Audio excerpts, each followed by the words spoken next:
Hello साथीहरु, स्वागत छ तपाईलाई मेरो युट्युब च्यानलमा। र आजको भिडियोमा चाहिँ हामी के हेर्न गइरहेको छु भने सेट 3 सम्म हाम्रो कम्प्लिट भइसकेछ र यो चाहिँ हाम्रो के छ भने सेट 4 छ है साथीहरु। यो हाम्रो के छ सेट 4 छ। अब यसमा चाहिँ के छ हामी सेट 3 सम्म कम्प्लिट गरिसकेछौं 25 नम्बर क्वेशन सम्म। अब चाहिँ यसमा 26 नम्बर क्वेशन देखि हामी स्टार्ट गर्ने हैन। र तपाईहरुसँग रिक्वेस्ट छ, यदि तपाई नयाँ हुनुहुन्छ भने प्लिज चाहिँ च्यानललाई चाहिँ सब्स्क्राइब गरिदिनु होला र भिडियोलाई लाइक गरिदिनु होला र कमेन्टमा भन्नु होला यो भिडियो हेरिसकेपछि तपाईलाई कस्तो लाग्यो त्यो प्रतिक्रिया हामीलाई दिनु होला है साथीहरु। ठीक छ। अब चाहिँ हामी 26 नम्बरबाट चाहिँ स्टार्ट गरौँ है। 26 नम्बरमा के छ हाम्रो यो चौथो चाहिँ यो सेट छ है।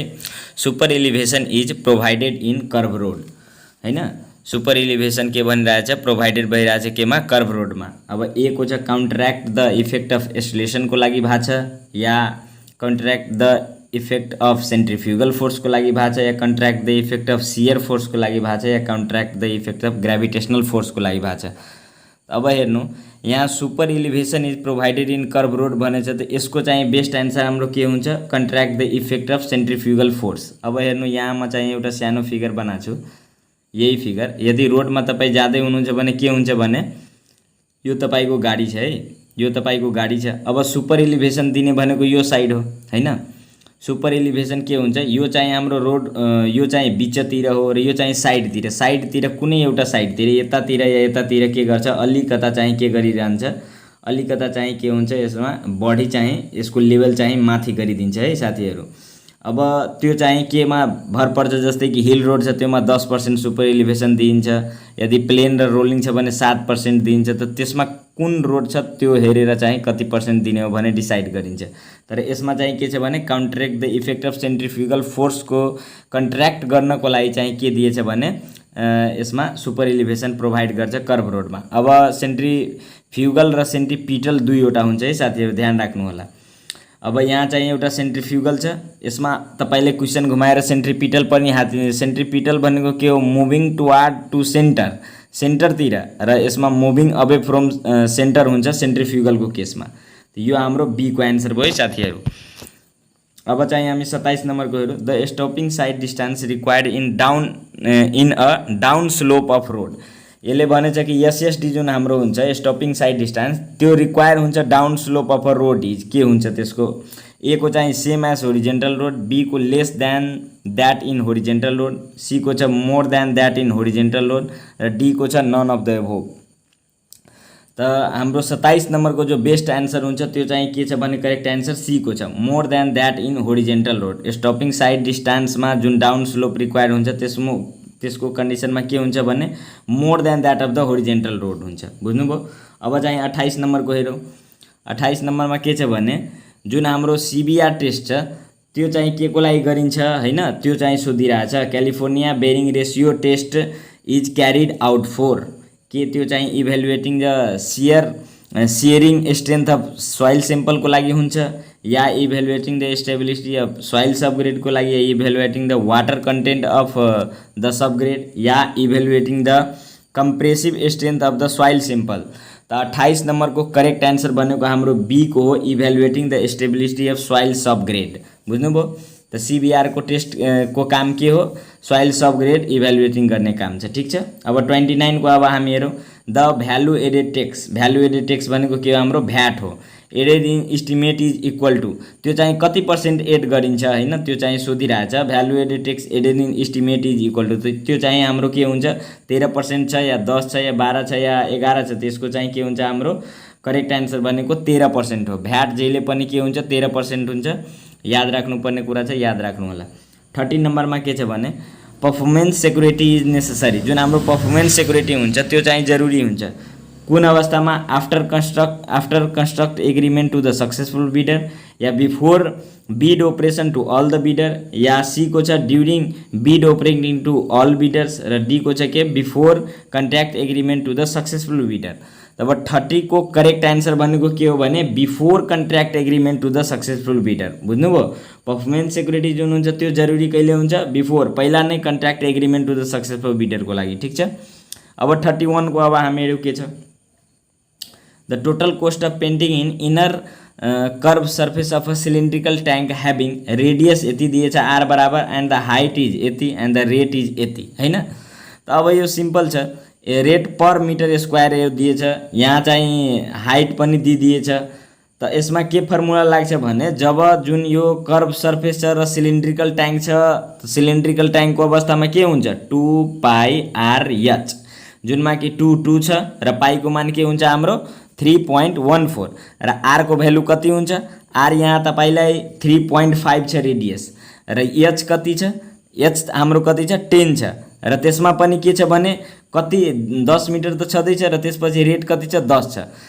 यो 10 लाई गुणा गर्नु 2 लाई गुणा गर्नु 2 मल्टिप्लाई 3.14 र पाईको कति छ, पाईको 3.14 भइहाल्यो पाईको र त्यसपछि 3.5 2 पाई आर अनि एच को कति छ 10 छ।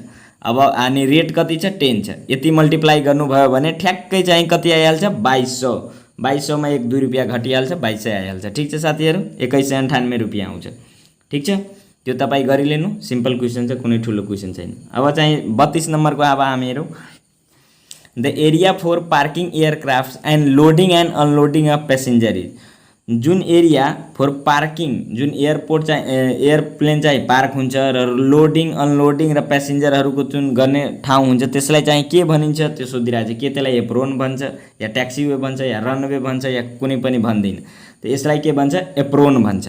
ठीक छ, त 32 को के हो हाम्रो ए को आन्सर भयो एप्रोन। एप्रोन भनेको यस्तो ठाउँ हो जहाँ पार्किङ गर्ने ठाउँ, लोडिङ सामानहरू लोड अनलोड हुने या प्यासेन्जर चढ्ने सबै ठाउँ चाहिँ केमा हुन्छ हाम्रो एप्रोनमा नै हुन्छ है साथीहरू। अब 33 मा छ taxiway is located in between the, taxiway कहाँ हुन्छ त्यो सोधिरहेछ है साथीहरू। ए को छ एप्रोन एन्ड ह्याङ्गरको बिचमा या टर्मिनल एन्ड एप्रोनको बिचमा या रनवे एन्ड एप्रोनको बिचमा या D non of the above हैन।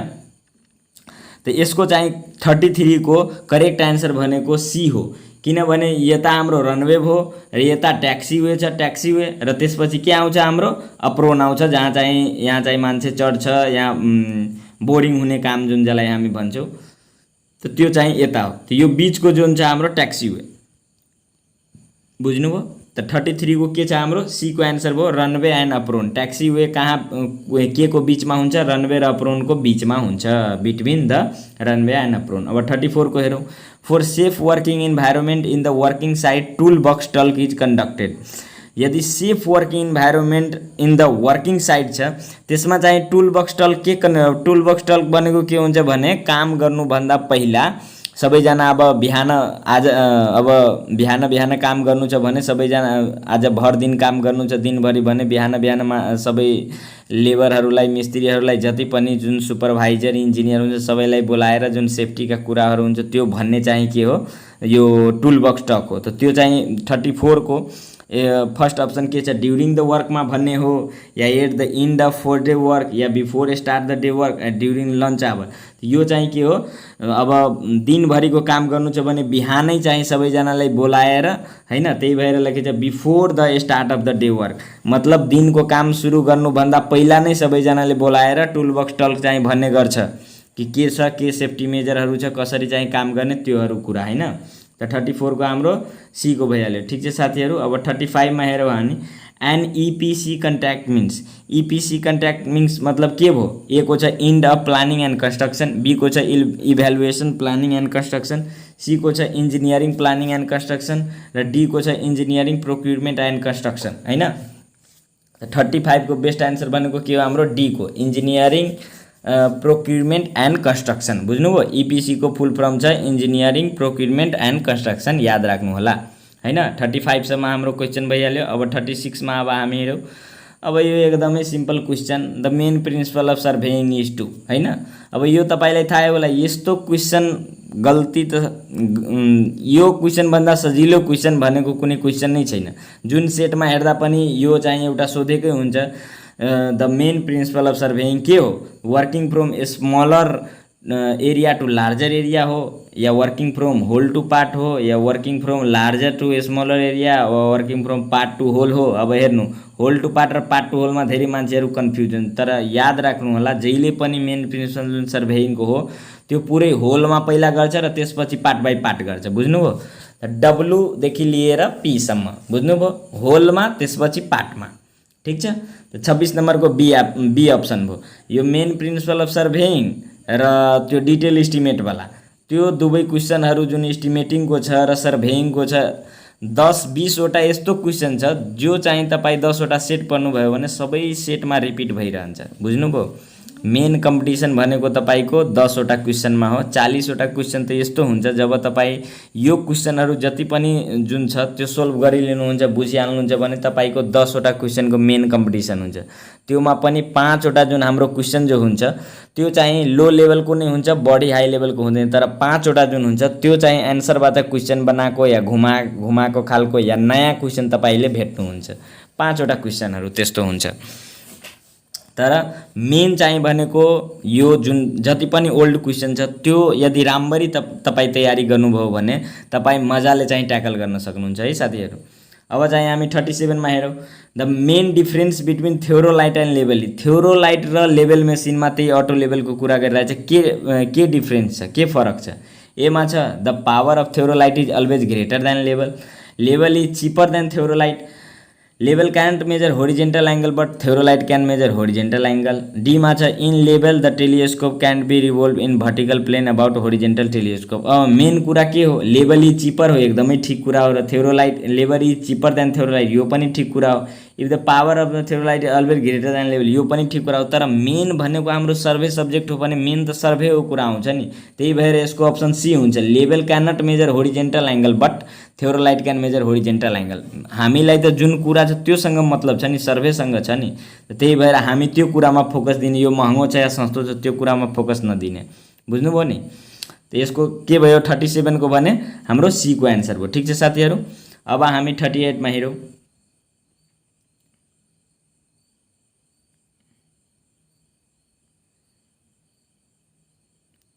38 मा है यो अलि चाहिँ यता भइसकेको थियो। checks in a closed traverse by included angle with exterior angle measure and for n number of side is given by। अब हेर्नु यहाँ एक्सटेरियर एंगल र एउटा के हुन्छ हाम्रो एक्सटेरियर एउटा हुन्छ र एउटा इन्टेरियर हुन्छ।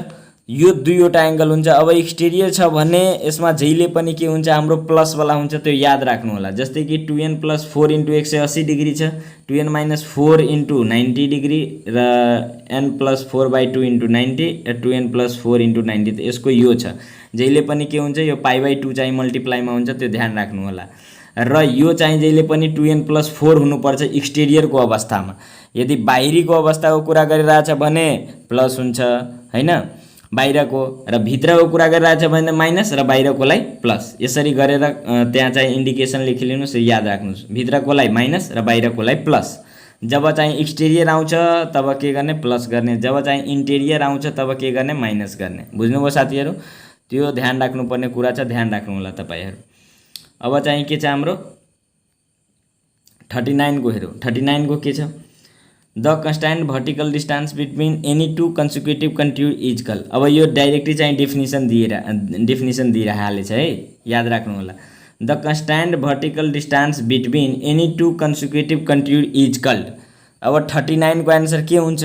के त्यो कन्टिन्युड ग्रेडियन्ट हो या इन्टरभल हो या भर्टिकल इक्विभ्यालेन्ट या होरिजेन्टल इक्विभ्यालेन्ट? यो चाहिँ हाम्रो बी को हो, कन्टिन्युड इन्टरभल। कन्टिन्युड इन्टरभलको डेफिनेसन के छ भने the constant vertical distance between any two consecutive continued. र मिनिमम होरिजेन्टल डिस्टेन्स कसको हो? होरिजेन्टल इक्विभ्यालेन्टको। Minimum horizontal distance between two consecutive continued. बुझ्नुभयो? यो चाहिँ डेफिनेसन छ। कन्टिन्युड इन्टरभलमा भर्टिकलको कुरा आउँछ, होरिजेन्टलमा मिनिमम होरिजेन्टल डिस्टेन्सको कुरा आउँछ। त्यो याद राख्नु होला तपाईहरु। यो डेफिनेसन छ। अब डेफिनेसन डाइरेक्टली राखेर सोधिदिएछ। ठीक छ। 39 को के भयो? हाम्रो बी भयो। अब 14 नम्बरको हेर्दाखेरि के छ?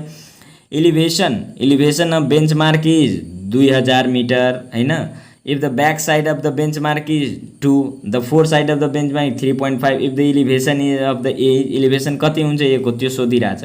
अब हेर्नु यहाँ बेन्चमार्क चाहिँ दिएकै छ। अब यहाँ चाहिँ के छ भने back side of the benchmark यति छ 2 छ र फोर साइड कति छ? यति छ। त अब चाहिँ तपाई के गर्नुस् भने 3.5 बाट 2 घटाउनुस्, 1.5 आछ। अनि 1.5 जुन आउँछ त्यो 2000 मा चाहिँ 1.5 घटाउनुस्। 2000 मा 1.5 घटाएपछि कति आउँछ? ए को अप्सन आउँछ 1998.5। बुझ्नुभयो नि? किन घटाएको र के गरेको त्यो कुरा चाहिँ यहाँ बुझ्नुस् तपाई। सबैभन्दा पहिलो कसको हुन्छ? ब्याक साइडको हुन्छ। त्यसपछि कसको हुन्छ? फोर साइडको हुन्छ। यता कतिको छ? हाम्रो आरएल को जुन हाम्रो बेन्चमार्कको छ त्यो छ। त जहिले पनि के हुन्छ? बेन्चमार्क हाम्रो पहिलो यो जुन हाम्रो ब्याक साइड छ त्यो पहिलो लेखिन्छ, त्यसपछि के लेखिन्छ? फोर साइड लेखिन्छ र त्यसपछि जुन अगाडिको कुराहरू छ त्यो चाहिँ प्रोसेस कन्टिन्यू गरिन्छ है। त ब्याक साइड र यो बीचमा चाहिँ इन्टरमिडिएट साइड हालिदिनु तपाई र त्यसपछि के हुन्छ? फोर साइड राखिदिनु। त फोर साइड जहिले पनि के हुन्छ? पछि नै हुन्छ। योबाट चाहिँ यो घटाउँदाखेरि के आउँछ? अब यहाँ हेर्नु, यो कति छ हाम्रो? 3.5 छ। 3.5 बाट कति घटाएको? 2 घटाएको। त 1.5 बच्यो। अनि 1.5 चाहिँ कसकोबाट घटाउने? फेरि 2000 बाट घटाउने। त अब यो 2000 बाट घटाएपछि 1998.5 आउँछ। ठीक छ। त यसको 40 नम्बरको के भयो? हाम्रो ए को आन्सर भइहाल्यो। बुझ्नुभयो नि? अब चाहिँ 41 नम्बरमा हेर्दाखेरि with storage strength of cement. Storage गरेपछि स्ट्रेन्थ अफ सिमेन्ट के हुन्छ? त स्टोरेज पछि के बढिहाल्छ? हामीलाई सिमेन्टले किनेर ल्याएपछि त्यसलाई राखेपछि के सिमेन्ट बढी चाहिँ बलियो भइहाल्छ या बलियो घटिहाल्छ या त्यस्तै रहन्छ या केही हुँदैन? जहिले पनि के हुन्छ? तपाईँ सिमेन्ट किन्दा जाँदाखेरि सिमेन्टको बोरा हेर्नुपर्छ कि कति मितिको छ। त्यो सबै हुन्छ लिएको इयर, विक, मन्थ सबै लेखेको हुन्छ। त्यो ध्यान राख्नु होला। जहिले पनि किन्दाखेरि तपाईँ के हुन्छ भने त्यो सिमेन्टको डेट हेरेर लेख्नु होला। किनभने सिमेन्ट विथ स्टोरेज के भइहाल्छ? सिमेन्ट यदि किनेर राखिहाल्यो पसलेले या तपाईँले भने त्यसको तागत चाहिँ स्ट्रेन्थ चाहिँ दिनदिनै घट्दै जान्छ। 3 महिनामा 20%, त्यस्तै 6 महिनामा 40, 1 वर्षमा 50, यस्तै गरेर तपाईले के हुन्छ? त्यो बढ्दै जान्छ। 20 देखि 30, 30 देखि 40, 40 देखि 50, 2 सालमा के भइहाल्छ? डाइरेक्टै आधा भइहाल्छ। जस्तै भने नि तपाईले 3 महिनामा 20% भइहाल्यो। त्यस्तै गरेर 6 महिनामा के हुन्छ? 30% भइहाल्छ। 1 वर्षमा गएर त्यो 30% 40% भइहाल्छ। 2 वर्षमा गएर एकैचोटि 50% घटिहाल्छ। बुझ्नुभयो? त विथ स्टोरेज के हुन्छ? हाम्रो सिमेन्ट जहिले पनि के हुन्छ? त्यसको घट्दै गइरहन्छ। अब 42 को के छ भने which of the flowing factor influence the strength of concrete. यस्तो कुन फ्याक्टर छ त्यसले चाहिँ स्ट्रेन्थ अफ कन्क्रिटलाई इन्फ्लुएन्स गर्छ? ठीक छ। के त्यो कम्प्याक्सन हो, के त्यो वाटर सिमेन्ट रेसियो हो, के त्यो क्युरिङ हो, कि सबै कुरा हो? अब 42 को भनेको यो सबै कुरा हो। सबै कुराले प्रभाव पार्छ, इन्फ्लुएन्स गर्छ यसलाई। कम्प्याक्सनले पनि, वाटर सिमेन्ट रेसियोले पनि, क्युरिङले पनि। बुझ्नुभयो? यसको चाहिँ के हुन्छ? हाम्रो डी अप्सन हो। अब चाहिँ के छ? 43 को क्वेसन हेरौँ हामी। 43 को what is the minimum period for which the lime concrete in foundation be left wet without the construction of masonry over it. मतलब त्यो भन्दा माथि चाहिँ बनाउने विदाउट द कंस्ट्रक्शन, मतलब बिना कंस्ट्रक्शन गरेर मेसनरी ओभर इटमा, मतलब त्यो भन्दा माथि कति दिनको? 15 दिनको या 3 दिनको या 5 दिनको या 7 दिनको? त हाम्रो 43 को चाहिँ बेस्ट आन्सर भनेको, करेक्ट आन्सर भनेको 7 डे हो हैन? त 43 को के भइहाल्यो? हाम्रो 7 डे। अब 44 मा हेरौँ। The density of cement is generally taken as. सिमेन्टको डेन्सिटी कति हुन्छ? यो पनि यस्तो क्वेसन हो जो सबैभन्दा सिम्पल हो। यो आउट क्वेसन हो। यो तपाईलाई सोधिरहन्छ घुमाए फिराएर। त्यो याद राख्नु होला। 1740 हो या 1540 हो या 1440 या 1640? त जहिले पनि के हुन्छ? सिमेन्टको डेन्सिटी तपाईलाई 1440 हुन्छ केजी पर मिटर क्यूब। बुझ्नुभयो नि? यो डेन्सिटी दिएछ। डेन्सिटी भनेको के हो? Mass by volume. त मास जहिले पनि केमा हुन्छ? यहाँ केजीमा, र भोल्युम कहिले पनि केमा? मिटर क्यूबमा। बुझ्नुभयो? त्यही भएर केजी पर मिटर क्यूब दिएछ। बुझ्नुभयो नि? अब चाहिँ के छ हाम्रो? 45 को हेरौँ। 45 को के छ? To which of the flowing surface is acrylic emulsion paint consider to be outstanding in adhesion को लागि। अधेसन बुझ्नुस् हैन? यस्तो which of the flowing surface, कुन सर्फेस हो जसमा चाहिँ acrylic emulsion paint consider to be outstanding in adhesion? First को छ के छ भने स्लिपरी छ, बी को ग्लोसरी छ, सी को रफ छ र डी को कोर्स छ। यसको चाहिँ करेक्ट आन्सर भनेको बी को हो। ग्लोसी सर्फेस को यो चाहिँ कुरा गरिरहेछ है। आउटस्ट्यान्डिङ एहेसन दिने काम चाहिँ एक्रिलिक इमोल्सन पेन्टको केमा हो? ग्लोसीमा हो। ठीक छ। अब 46 को हेरौँ। The compression test is commonly use for testing. जुन हाम्रो कम्प्रेसन टेस्ट हुन्छ त्यो कमनली के टेस्ट गर्नको लागि हुन्छ? के त्यो ब्रिटल मेटेरियलको लागि हुन्छ या यो डक्टरेट छैन, डक्टाइल मेटेरियल हुनुपर्ने, गल्ती लेखिदिएछ। डक्टाइल मेटेरियल छ या रबर छ या नन अफ द एबोभ छ? त जहिले पनि कम्प्रेसन टेस्टको कुरा आउँदा जहिले पनि के हुन्छ? हाम्रो ब्रिटल मेटेरियलको कुरा आउँछ। बुझ्नुभयो नि? ब्रिटल मेटेरियल भनेको कस्तो मेटेरियल जसमा चाहिँ तागत लगाउने बित्तिकै टुटिहाल्छ। अब यो जस्तै चक छ, भट्ठा, जुन हाम्रो गाउँमा जुन ब्ल्याक बोर्डमा लेख्ने गर्थ्यो नि, यो भट्टालाई अलिकति तपाईँ यहाँ प्रेसर दिनुभयो भने के हुन्छ, यो चाहिँ भाँचिहाल्छ यो भट्ठा। बुझ्नुभयो नि। जस्तै ग्लास हुन्छ, हाम्रो ग्लासमा अलिकता तपाईँ फोर्स लगाउनुहोस् त्यो भाँचिहाल्छ। तर रड छ यो हाम्रो रडलाई तपाईँ यसरी भाँच्नुहोस्, यसरी बाङ्गो भइहाल्छ, तर यो टुट्दैन डाइरेक्टै। तर तपाईँ ग्लासलाई अलिकता यहाँ फोर्स लगाउनुहोस्, यो चाहिँ फटाक्कै फुटिहाल्छ। बुझ्नुभयो नि। त त्यो फटाक्कै फुट्ने जुन मेटेरियल हुन्छ नि त्यो चाहिँ ब्रिटल मेटेरियल हो। र जुन चाहिँ यस्तो जुन भइरहन्छ, बाङ्गो टिङ्गो हुन्छ तर टुट्दैन, त्यो चाहिँ के हो, डक्टाइल मेटेरियल हो। बुझ्नुभयो नि। ब्रिटल र डक्टाइल त बुझ्नुभयो, त्यही कुरा छ। त 46 को हाम्रो 1 हो, किनभने कम्प्रेसन टेस्टको कुरा गरिरहेछ। यहीमा यसले टेन्साइल टेस्टको कुरा गरेपछि तपाईँलाई ब्रिटल छ, यता डक्टाइल मेटेरियल भइहाल्छ। ठिक छ साथीहरू। अब 47 को हेरौँ। The unit failure stress is taken as. Unit failure stress जो हुन्छ त्यो चाहिँ के लिन्छौँ हामी, रप्चर स्ट्रेस लिन्छौँ या अल्टिमेट लिन्छौँ या फेलुअर स्ट्रेस या फ्र्याक्चर स्ट्रेस लिन्छौँ। त युनिट फेलुअर स्ट्रेस जहिले पनि भने पनि फेलुअरको कुरा आइरहेछ, त्यही भएर यसको के हुन्छ, म्याक्सिमममा अल्टिमेटमा लगेको हुन्छ, त्यही भएर के हुन्छ, युनिट फेलुअर स्ट्रेस चाहिँ अल्टिमेट स्ट्रेसमा आउँछ। ठिक छ। त 47 को के भयो, हाम्रो बी को भयो। अब चाहिँ 48 को हेरौँ हामी के छ। 48 मा हेर्दाखेरि the lateral earth pressure is, जुन हाम्रो लेटरल अर्थ प्रेसर हो त्यो चाहिँ के हुन्छ, proportional to depth of the soil हुन्छ, या proportional to square of the depth of soil हुन्छ, या proportional to the angle of internal friction हुन्छ, या नन अफ द एबोव। त 48 को चाहिँ करेक्ट आन्सर भनेको बी हो, proportional to the square of the depth of the soil. बुझ्नुभयो नि। के हुन्छ, proportional to the square of the depth of the soil. बुझ्नुभयो। यो चाहिँ के छ, लेटरल अर्थ प्रेसर चाहिँ यसको बी को आन्सर भयो, proportional to the square of the depth of the soil. बुझ्नुभयो। अब 49 को के छ त्यो हेरौँ हामी। Which method is known as minimum cost or maximum time schedule method. मतलब पैसा कम लागोस् तर मैक्सिमम टाइम शेड्यूल मेथड, त्यो चाहिँ कुन हो, पीईआरटी हो, प्रोग्राम इभ्यालुएसन रिभ्यू टेक्निक हो, कि क्रिटिकल पाथ मेथड हो, सीपीएम हो, कि बार चार्ट हो, कि अल अफ द एबोव छ। यसको जहिले पनि आन्सर हुन्छ, जब पनि पैसा कम हेर्नुहुन्छ, मतलब मिनिमम कोस्ट र म्याक्सिमम टाइमको कुरा आउँदाखेरि के आउँछ, आइहाल्छ भने सीपीएम आइहाल्छ, क्रिटिकल पाथ मेथड। बुझ्नुभयो। अब 50 नम्बरमा हेरौँ। It means the offering, giving, receiving or soliciting directly or indirectly anything's value of influence improperly the action of another party, त्योलाई के भनिन्छ, करप्ट प्र्याक्टिस भनिन्छ, भ्रष्टाचारीवाला, या फ्रोडेन्ट प्र्याक्टिस, या कोहेसिभ प्र्याक्टिस, या कोल्सिभ प्र्याक्टिस। त यसको जहिले पनि आन्सर के हुन्छ, हाम्रो करप्ट प्र्याक्टिस।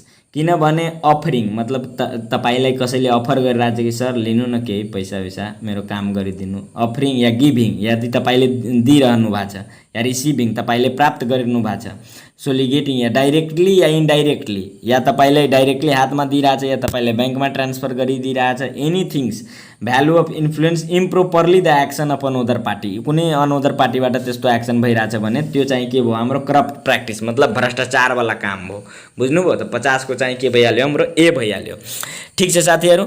आजको भिडियोमा चाहिँ हामी यति नै हेरौँ, र फेरि हामी चाहिँ के गर्छौँ भने पछि चाहिँ अरू भिडियोमा चाहिँ तपाईलाई, यसमा त यो लेखेको छैन, ठिक छ, फेरि हामी अर्को भिडियोमा जुन हाम्रो यो चाहिँ सेट 4 भयो, अब सेट 5 यस्तै गरेर चाहिँ सेट 100 सम्मको हाम्रो सेरी छ है साथीहरू। सो तपाईहरू चाहिँ के गर्नुभयो भने यो हेरेपछि तपाईँ के छ भने लाइक गर्न नभुल्नु होला, र च्यानललाई चाहिँ सब्स्क्राइब गरिदिनु होला, र कमेन्ट गरेर भन्नु होला तपाईलाई कस्तो लाग्यो भिडियो, अरू कुनै टपिकमा चाहियो भने त्यसको कमेन्ट गर्नु होला। म ट्राई गर्छु कि त्यसमा पनि बनाइदियो भिडियो हैन। र कुनै यो सम्बन्धी प्रब्लम आयो भने कमेन्टमा तपाईँ लेख्नु होला हैन साथीहरू। ठिक छ। अब चाहिँ हामी फेरि सेट 5 मा भेट्नेछौँ है साथीहरू। Thank you very much.